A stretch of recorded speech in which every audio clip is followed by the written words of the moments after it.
the only thing people knew about me was that I talked a hilarious amount of trash on Smashboards. And obviously they're gonna see like this shitter kid who like writes really stupid messages on Smashboards, and they're gonna see me as a completely one-dimensional person that just is a complete asshole. And it all fits, right? Like, and I'm sure a lot of it was true too. But to me, I still felt like this is not accurate. This is not who I am.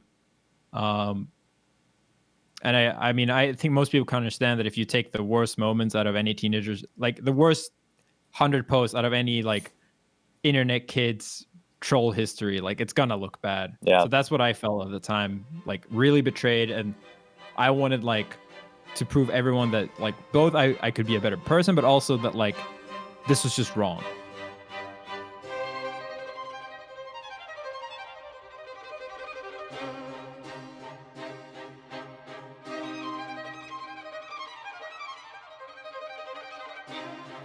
Hello all, it's me, Samox, the creator of the documentary Metagame, here to discuss the series with the main subjects now that it has premiered, and everyone's been able to see it. The slightly edited version now, with the feedback that I got from the first one, is now up on Vimeo if you want to watch it.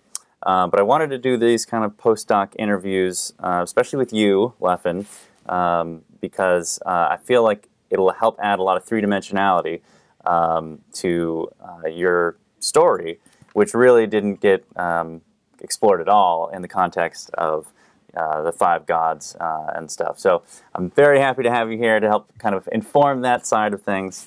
And yeah, it's good to see you, man. Thanks for agreeing to do this.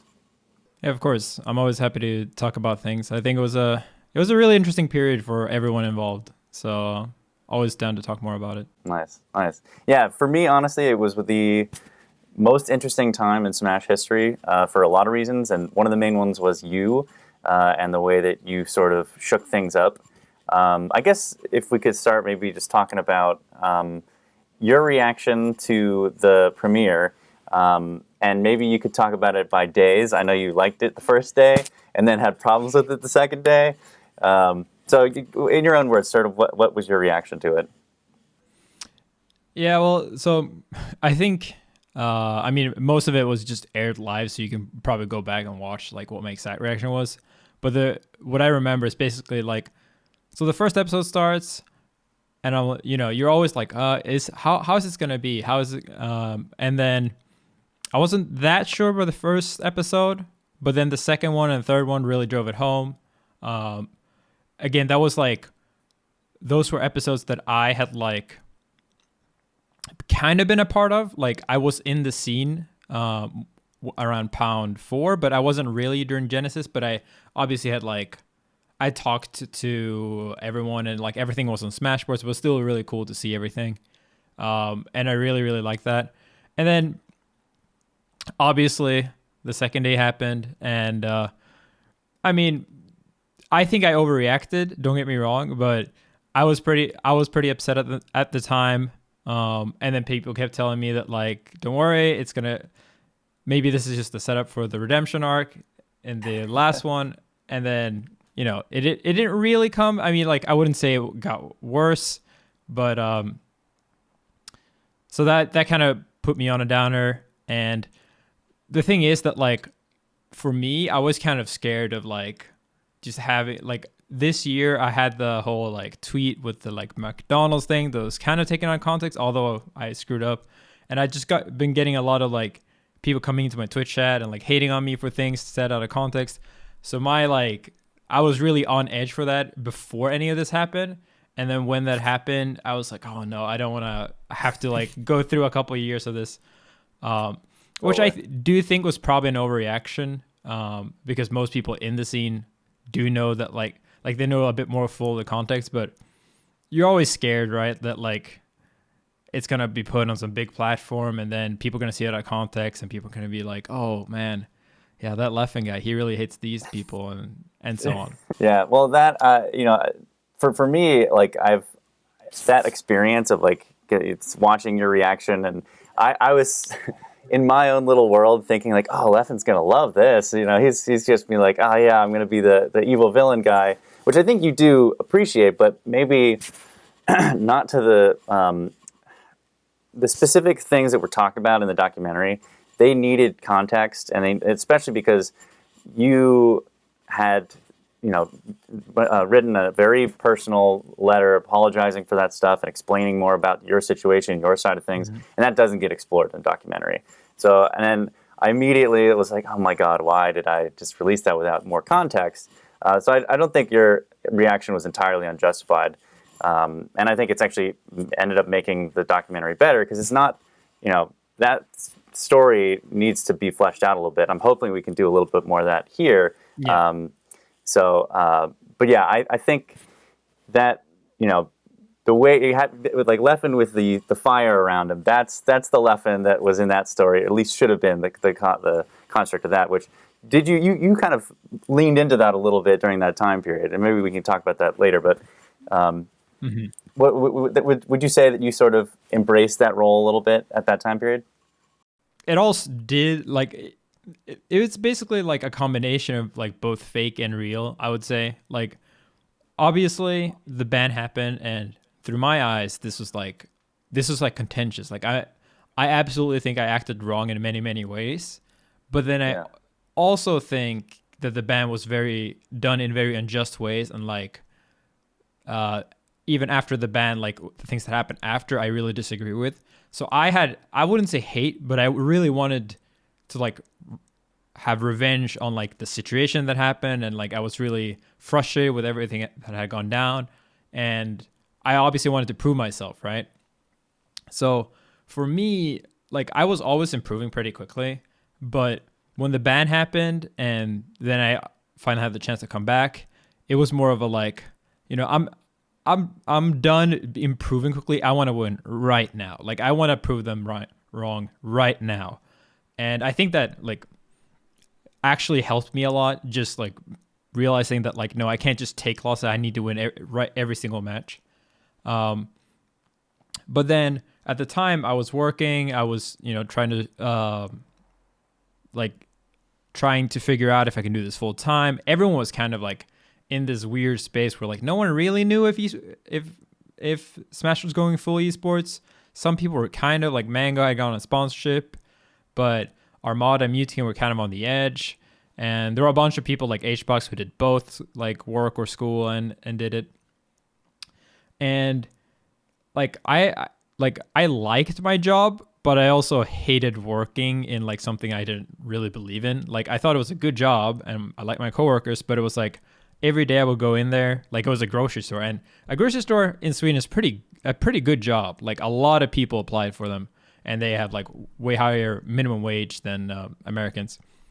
But every day I would just go in there and I would just like feel my brain kind of rot. It's exaggerated, but that's how I felt. I was like, I want to do something. I want to do something really hard, really skillful. And obviously, when I saw the opportunity that maybe I can do Smash full time, I kind of like started thinking in my own head. When I had downtimes during work, I would just sit like, what's the way that I can like both obviously take my skills to the next level, but like also become notable enough to, be sponsored and be this huge figure, because everyone knew that like Mango was not only one of the best, but he was also like a character and he had a stream and everything.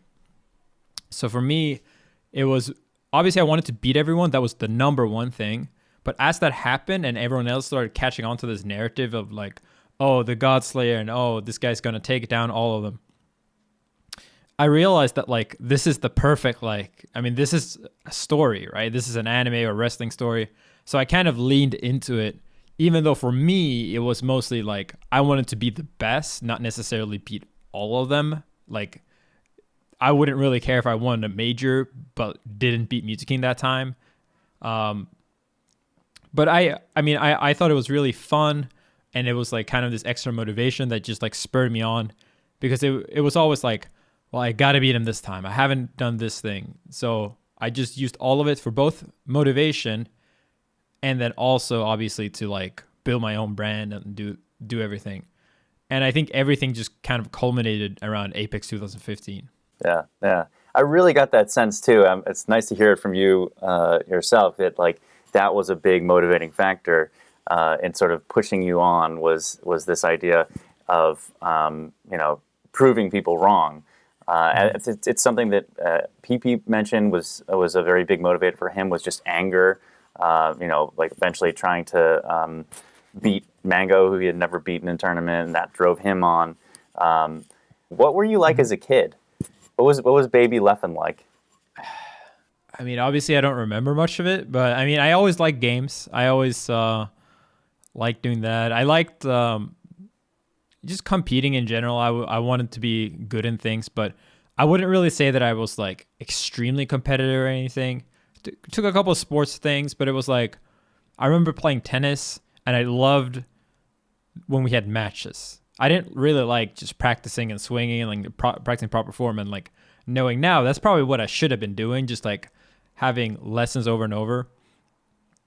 And I remember like one of my strongest childhood memories is just that like I really like tennis and I liked going there, but when we had like a bigger group with like a couple different ages, and usually towards the end of the years it would be like, okay, more matches, a bit more serious stuff, and then when the new like season started, it was just like, all right, a couple of new kids came out and we're gonna restart everything and go through everything again. And I remember just being so mad that like I just wanted to beat people. I just wanted to win. So I ended up stopping doing that. And then a bit later on when I was like 11, 12, because this is the stuff that I think more impacted me as a competitor and like stuff like that, I started playing World of Warcraft. I was super into it. And it was one of those like classic, like my parents didn't want me to play as much. So, oh, well, you have to go outside for as many hours as you play. But I just wanted to play. But eventually, in the later expansion, the Burning Crusade, there came out Arena, which is like PvP, 2v2, and 3v3. And I was really young by then, a super squeaky voice. And so but I was really interested in like playing against other people. So obviously I try to duel people, which is where you can 1v1, but the real like star in that is 2v2, and play 2v2 you have to find someone else. And I couldn't really find anyone because people kept advertising like looking for arena teammate, but like has to be like 18 plus years. And so I couldn't find anyone, but eventually I found someone. I tried talking with a deeper voice, tried talking with voice changers, but eventually I found someone. I remember him pretty well. It was like he was like a guy from England, and he like kept trying to say broken Swedish for like knäckebröd. And from that on, I just kind of kept like, as I proved myself a little bit on that, like you had your little server, I kept proving myself, and that was eventually what like really woke up my competitive like desires and like what I really got into. And I think this also impacted with my mentality when I later went to Smash, which was when I was 15, 16, where like in online games, when it's 2v2, and I was pretty good too, especially for a kid, you talked trash. Like that's kind of how you did. Totally. And then I think that was my biggest culture clash with the Smash community, because when I got into the Melee, it was like, well, that scene has already been around for like 5+ years. Everyone knew each other. This was after Brawl, so there weren't like a massive influx of people. And so for me, I just wanted to like hey, let's break it down. I'm gonna be good, let's talk trash. But a lot of other people did not really vibe with that. And although some did, there were definitely people that just like really looked like at me like I was some kind of freak, and like kind of ruined the wholesome feel of the community. Yeah, which is interesting because the community was founded on a lot of that same sort of trash talk. Like you look at the original Smash documentary, Wife is talking about how he loved that aspect of the community, loved that's sort of what spurred you on to get better. So you were sort of channeling the Wes, DA Wes style. Yeah. I think it can be that the Swedish Smash community might not have been as competitive at that point. Sure. We're kind of in the middle of a shift where like a lot of them weren't really like that kind of came up with the original Smash, like MLG wave. Like they were kind of like there for the community now and not really as interested in making it anymore. Obviously Armada and some couple other people in the scene were like rising up and taking this more seriously, but there were also a lot of people that were just kind of in it as a gaming community, like how you go to an anime con. Right. And for those people, the like extra competitiveness and the trash talk was like not very welcome. Yeah, yeah. It was the Swedish scene. I know that I was talking to Mike Hagar. He was talking about how it was the Holland scene, which was like the really big, or at least the best players were from Holland. Um, Yeah, yeah, for sure. Like at that time, I think it was like in top 10 or top 15, like maybe like 6 or 5 people are from Netherlands, yeah, and probably like, I mean, we had Amsa with Fab, Sigero, Adam. Uh, there were a bunch more, Remen that I keep forgetting, but it was a very, very stacked team that time. yeah, yeah. And was there a lot of? I know that there were. I've heard a little bit about like the trips and stuff that people used to take to, there was one that Armada was talking about, where like a ferry or something that would be going. Was Yeah, there a yeah. lot of So sort of like cross there country were a lot rivalry? of group trips that Yeah. I remember because I mean, at the time I was 15, 16 with the first couple tournaments. So the only tournament we had that was like a big thing was like once every 3 or 4 months or so, we would take a big car that housed 10 people and we would all drive down 6 hours to Gothenburg, and then we would go to a tournament over the weekend, and then we would drive back. And then eventually, as we wanted to do more tournaments, we would drive to Norway, and then there was also a ferry because Finland is right across the sea, right? And these ferries are like, they're meant as party boats. But some in our community realized that like if we take the shittiest cabin and we just stack people in there, we can get across for like, like $10 back and forth. And then we rent a car on the other side, and then from there we drive 4 hours, and like that's kind of how the Swedish Smash scene like we got to tournaments. And So the scrappiness of the Smash scene does not know any international differences. Everybody's scrappy everywhere. No. It was, I mean, they were party boats too, so like people got really drunk, and then they woke up, and then like people were like, we had to stop because people had to throw up during the car ride, and it was like, it was a very, very different time. Yeah, no, I mean, that definitely sounds familiar to me. With I guess for the big change, I guess for you with Smash, as far as like you getting better, was that moment with when you were hooked up with Armada and you started kind of playing together? Because like he went with you to all those. That was sort of a part of your origin story in Metagame, as far as like your introduction in episode 6. Is that you're betrayed by Armada because he's sets up your banning essentially. But before then, you guys were good friends, and obviously this is all the weird thing talking about this stuff is all in the past, and it's like a lot of this stuff has just already been resolved, and But at the time, this was sort of your. I guess would you say that this was sort of how you got better? Was playing him? It's like both yes and no. Because we actually lived like 6 hours away, and I mean at the time there was no net play and such, we didn't actually play that often. I think it was like at least like 7 or 8 months after I started playing Smash that I first even had a friendly with him. Okay. And I was already like, at that point I was already kind of an up and comer, and I remember pretty distinctly it was at a DreamHack, and he like wiped the floor with me with every character. But then I played Falco at the time. And the one matchup I knew well, because one of my training partners played Falcon, was Falcon. And then Armada picked Falcon. I mean, it was probably one of his worst characters at the time. But I took a game, and I was like, this guy got second to Mango. I can do this. I can beat these guys. Like, this guy's good, but I've only played this long. I can do it.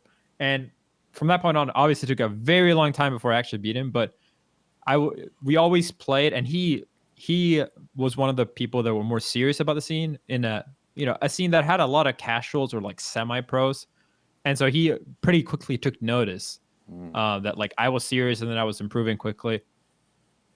And I remember very strongly that like although we didn't play, like sometimes we would be in chats and stuff like that. And I mean, I think he before anyone else knew that I could win like majors, because I remember like. It was maybe after he won like Genesis 2 or something. It's like, and he just said like, yeah, when you do it, you'll understand. Like not like if, but it's like when. and Wow. and at that point, like we always competed to get like went to the big trips because I was always one of the people going. But obviously, I was quite a bit behind. But I still practiced pretty seriously with him during the Genesis 2 trip. When we were on the RV. He had lost the PP at Pound, so I playing Falco, and I was a bit more analytical at him than him. Even at the time, I talked a lot on Smash Boards. I talked to PP like in his matchup and discussion threads, so I kind of knew like what his thoughts were on it. So we practiced that matchup a lot, like in the back of the car while it was driving, and we were kind of getting car sick at the same time. Um, so we definitely like kind of helped each other a lot. But so for me, when that all happened, especially because I coached him during like the tournament before he quit, like um, at Apex 2013, I believe. Yeah. Like I coached him during grand finals. We hugged after, and so for him to quit, and then to, I mean, not personally ban me, but he was like, he was the one that posted it, and at that time, everyone was trying to get Armada back. So you did not question Armada at that time, even if he was not like the only person saying it. That's how it felt to me, that like he wasn't really the one behind it, but he stood on the post, so like no one can say anything. So to me, I felt betrayed at that time. Now I don't know if I was really justified in doing that, but I think there was a lot of problems in both ways. And the biggest thing for me was that like I was a new kid. I knew that I had a lot of problems. I was very depressed during some of this. And I just wanted to talk things through. And throughout all of this, none of our discussions ever happened in real life.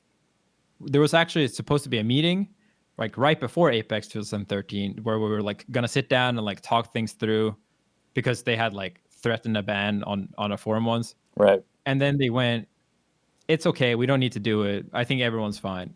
And then 2 weeks later, I got banned. So to me, I was like, I just wanted to talk things through. I wanted them to see my perspective. Whether or not that was like would have been enough, I don't know. But to me, I was just a teenager that like everyone had forgotten and like no one wanted to see the side of. And it felt like Armada was this like the big entity among others that like not censor me, but like there was no point in me even trying to put my own side, because everyone that didn't know either of us would obviously rule with Armada, because Right. Armada was known as a super nice guy and he was the face of the community. And I'm not saying that's wrong. I'm just saying that like the only thing people knew about me was that I talked a hilarious amount of trash on Smashboards. And obviously they're gonna see like this shitter kid who like writes really stupid messages on Smashboards, and they're gonna see me as a completely one-dimensional person that just is a complete asshole. And it all fits, right? Like, and I'm sure a lot of it was true too, but to me, I still felt like this is not accurate, this is not who I am. And I mean, I think most people can understand that if you take the worst moments out of any teenagers, like the worst 100 posts out of any like internet kids troll history, like it's gonna look bad. Yeah. So that's what I felt at the time, like really betrayed. And I wanted like to prove everyone that like both I could be a better person, but also that like this was just wrong. Yeah. Yeah. That's it's really interesting. You brought up also the Smashboard stuff, because in my talk with Mike Haggard, he like was the one who told me, hey, I was a big troll on Smashboards back in the day, and so obviously you weren't the only one on Smashboards like being a little shitter. No. So that was one of my main problems with the whole thing, that like in the evidence.zip, they have like all the posts taken, and it would be like different Smash people, including Mike Hager, but also other people that were in the like ban writing things, that would like insult me, say that I had a face full of acne, was hideous, and then I would respond in the similar vein, and they would only include my response. Right. And like, even if like, I don't know if I went further or if I was the actual wrong person, but like to me, that was like, you can't leave out the context. Yeah. Like you can't have two people trash talk and then only include one person. So I really felt at the time that I was like, this is like a hit piece almost. Yeah. Yeah. I mean, I can totally see that. Did you feel like, I mean, you talked about it a little bit in the letter that they were required you to sort of write to the community in order to be accepted back in. But were you kind of dealing with sort of depressive stuff? I mean, everybody I feel like kind of has points in their lives when, especially when they're going through transitionary periods. You're learning who you are, how you fit in a community, where you can hit depression, and it's obviously happened to other top players in the community. Mm-hmm. Were you kind of going through that same thing? Do you think that's a reason that people were kind of casting you as a malcontent? I think a lot of like these things are related. I wouldn't really say that like, so it's not that like me being banned or anything like made me depressed, but it's like it was more the opposite, where like I had a really rough time. Like Yeah. I was pretty good in school, but after a certain point, I just hit this point where like nothing really, like I just got depressed. Really, nothing felt like it was worth doing. I didn't really know what I was gonna do in life that time. Like I couldn't really see my place in the world, and so Smashboards and like talking trash was just like that was my stupid way of venting. Right. And obviously it hurt other people and it was not right, but like to me that was how it all connected, and I never really realized how bad it could hurt people to like talk internet trash, since I had grown up with that during WoW and everything. And yeah, like to me, I was in a really dark place during the time where I said a lot of these things. And then when the ban happened, that was actually like kind of when I was on I was on the way out of it. I had still like, I dropped out of high school. I still have not finished high school. Yeah. But I was in a mentally better place, and I was, going to get a job, like try to find something else. And to me, when that ban happened, I had already, in my opinion at least, started to become a better person and like started to figure things out. Mm-hmm. Because a lot of those posts were like from already then years back. But yeah, I really like when I wrote that letter. I don't remember if I like I haven't read it again since. But to me, I was just trying to make people see what I felt, and obviously a lot of people said I lied at the time, and I was just trying to manipulate people. But to me, I really did not try to. I just wanted people to see my side and understand that like just because you see a couple of Smash Bros posts, it doesn't really tell the whole story about what I went through and like my perspective on things. Yeah, that's a good way of putting it. When you finally came back, Beast 4, and this was your first tournament back, and I believe it was the first tournament. So it was actually not the first tournament. Oh, was it? I went to one. No, so I went to one tournament before, the French, like in France, HF LAN. Okay. And I ended up losing like grand finals 3-2 to Ice. And at that time they were like, because again the ban wasn't actually, it was seen as very one-sided over in America, but like in Europe there was still some like there was still a lot of like discussion about it. And again, like there was a lot of drama from like Mike Hager and the other people saying stuff and so on, but mostly it was just like it was contentious at the time. So the French people, they were like, yeah, we'll decide, we'll let you come, right? And like if you act badly, we'll ban you. But I remember pretty strongly that like I was able to come back, like I was able to go there, and then the TO like went up and said like second place Leffen, and like I think I can speak for everyone that like we appreciate you coming here, and we had a good time with you here. And I think that was also like for me, it helped me a lot to realize that like maybe I can stay in the Smash scene, because I was kind of in the like, should I even try to come back? Right. You could see that too in some of your tweets back then, when you were getting like maybe 1 or 2 responses on your tweets, where you were sort of in a kind of a like you might not come back phase, or if how much you wanted to be involved. Did you?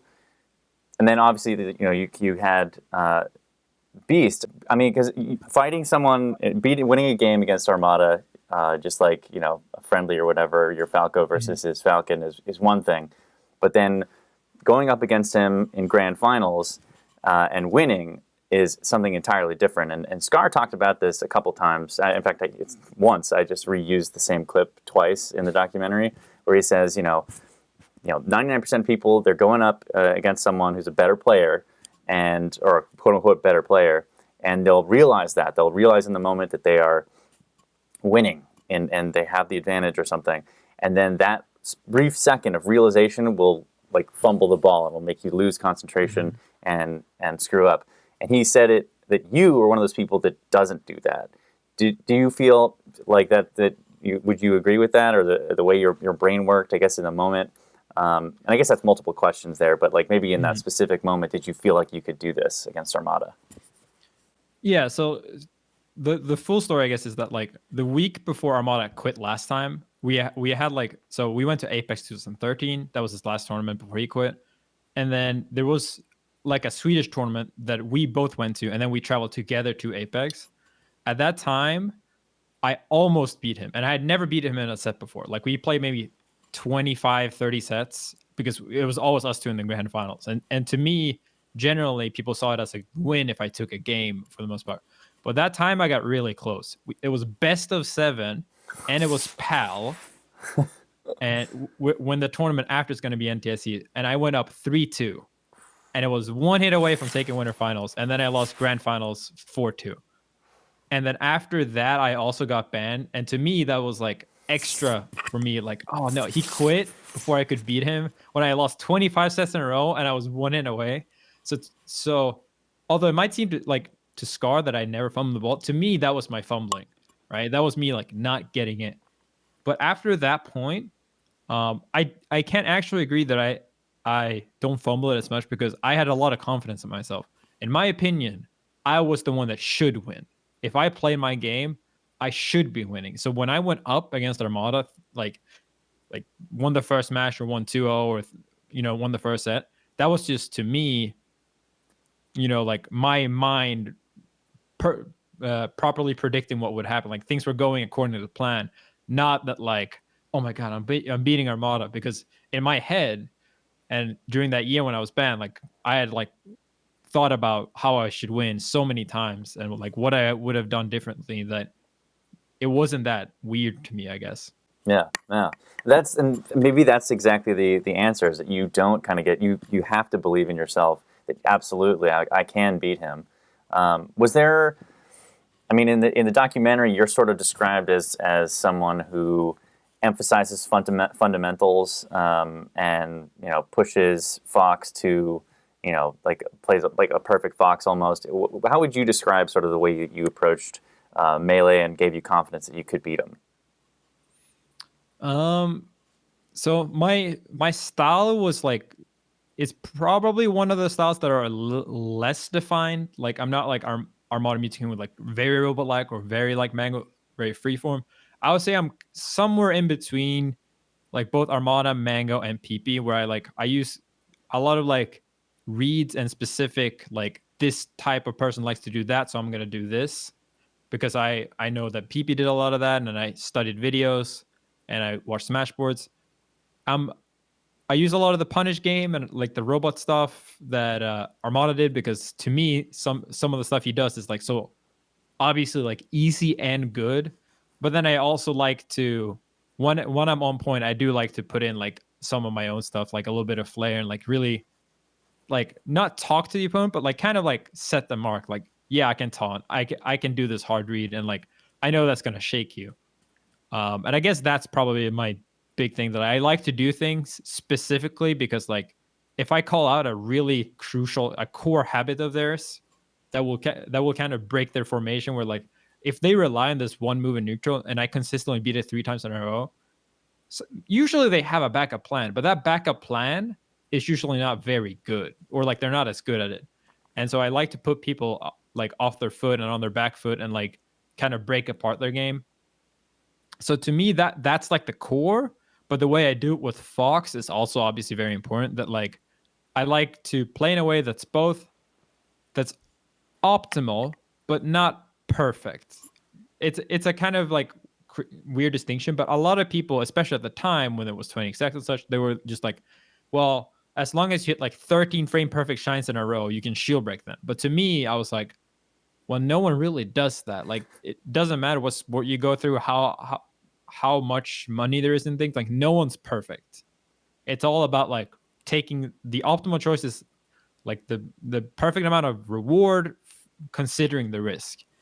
And that doesn't mean always playing it safe, because that will usually make you like too predictable and you won't actually win things. Like you're gonna have to take risks, but with the risks you do take, need to be like both practiced and like informed, I guess.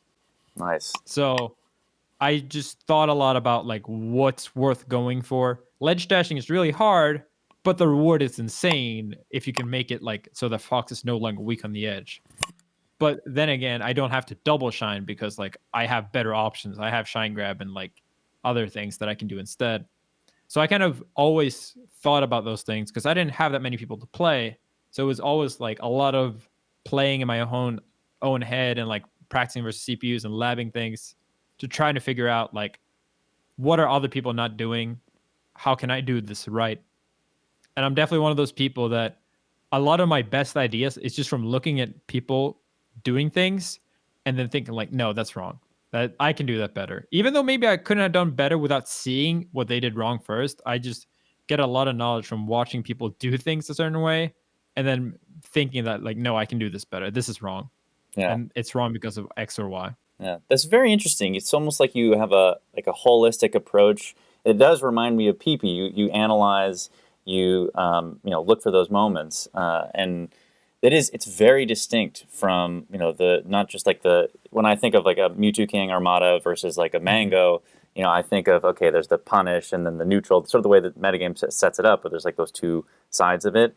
And your approach is very, it almost doesn't fit either.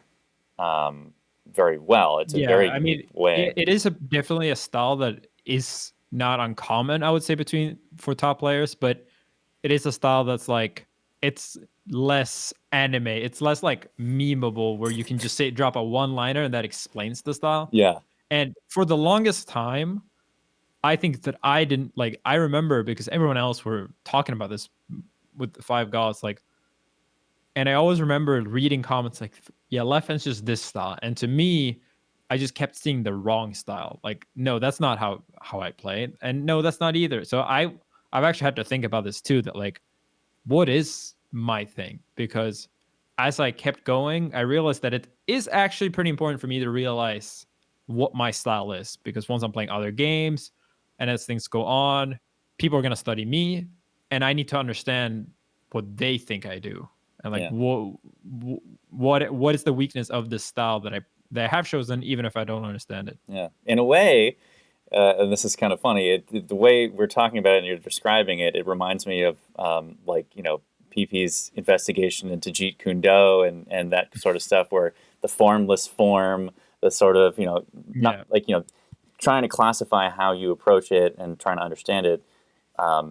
It almost like can peg it too much into one hole, and it's very interesting how you approach it. I think both me and PP are like, we're both like, there's the stereotype of like feels type players and thinking analytical type players, and we're both definitely very analytical, but that doesn't necessarily mean we analyze in the same way, I guess. Right.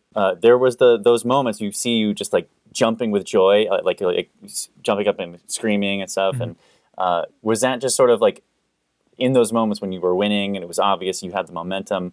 Was that just sort of like a cathartic release? Like, yes, I'm fucking doing it now. Yeah, I mean, I had fantasized about that moment, coming back and beating everyone.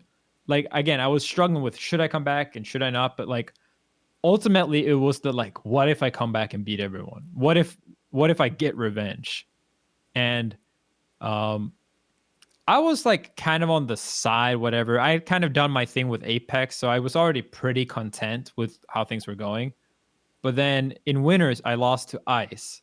And the way I lost was that game 5, when I was up last stock, the TV went out and I was up like 70%. Oh. And then they went, no, we're resetting it to 0-0. And then I lost. And I got so furious. After that, you can look at the votes. I was so angry. I taunted like every player I played. And I remember dropping some cheesy tweets like, Faustinus, like, I'm sorry, Faustinus, but you were just in the fucking way. That's awesome. After that, it was like just straight like I really used the anger at that one specific tournament more than anything else. Yeah. Well, that's interesting. I had no idea that that was sort of the that started you on that tear at that tournament. Was it that skeeviness happened? That's crazy. Yeah, and I guess like that just goes to show you that like not everything that happens fair, but like it's still a lot about how you deal with it, right? Like I couldn't go back and change the fact that the TV died, but I mean it ended up working out. Yeah. Yeah. That's amazing. And what was it like when you finally won and beat him? Who did you hug? Actually, you jump up and hug somebody. I don't actually remember. It was a little fuzzy at the time, Yeah.